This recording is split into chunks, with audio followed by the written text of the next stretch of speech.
وصول کیا جا رہا ہے، اس کو الگ کیٹیگری میں رکھا جا رہا ہے اور اس کو باقاعدہ اس کے مستحقین تک پہنچایا جا رہا ہے، اس کے کٹ بنائے گئے۔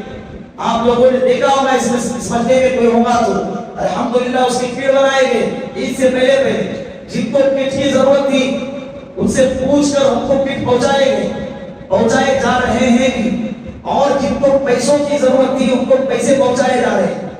آج بھی اگر کسی کی صدقہ فطر ادا نہیں کی گئی ہے تو اسے چاہیے کہ نماز کے بعد جاتے ہوئے ذمہ داروں کے پاس صدقہ فطر ادا کرتے ہوئے جائیں۔ بات سمجھ آ رہی ہے؟ غفلت میں کام میں بھول جائیں گے اور یہ واجب آپ کے سر پہ رہے گا، پھر بعد میں توبہ طائب کرنا پڑے گا، لیکن پھر بھی اس کا وجوب ادا نہیں ہوگا۔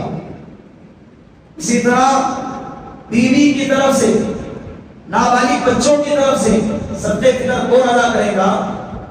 باپ ادا کرے گا۔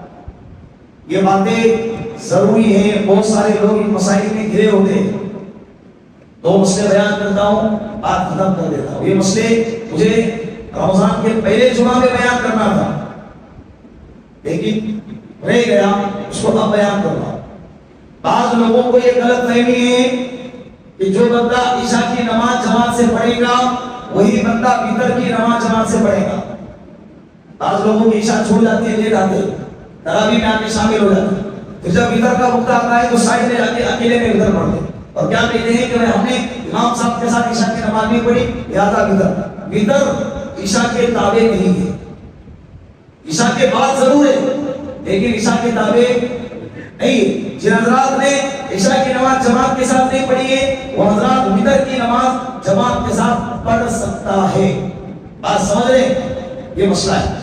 دوسرا مسئلہ، رمضان المبارک میں بہت سارے حضرات قرآن کی تلاوت کرتے ہیں، کوئی آہستہ کرتا ہے کوئی زور سے کرتا ہے۔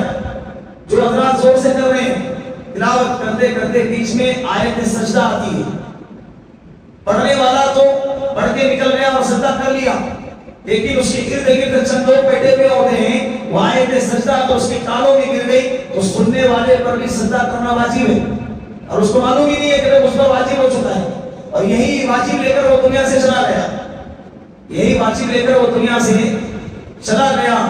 تو یہ زبردستی کا گناہ دوسرے کے ساتھ کیوں ڈالے؟ یا تو آہستہ پڑھے یا تو زور سے پڑھ رہے ہیں تو سامنے والے کو اطلاع کرے، بھائی سجدہ کر لے، بھائی ہو گیا بھائی، اب دیکھ کرنا ہے کر، نہیں کرنا ہے مت، وہ تیرے آواز۔ بات سمجھ میں آ رہی ہے؟ اللہ رب العزت ان باتوں پر ہم سب کو عمل کرنے کی توفیق عطا فرمائے۔ وآخر دعوانا الحمدللہ رب العالمین۔ جن حضرات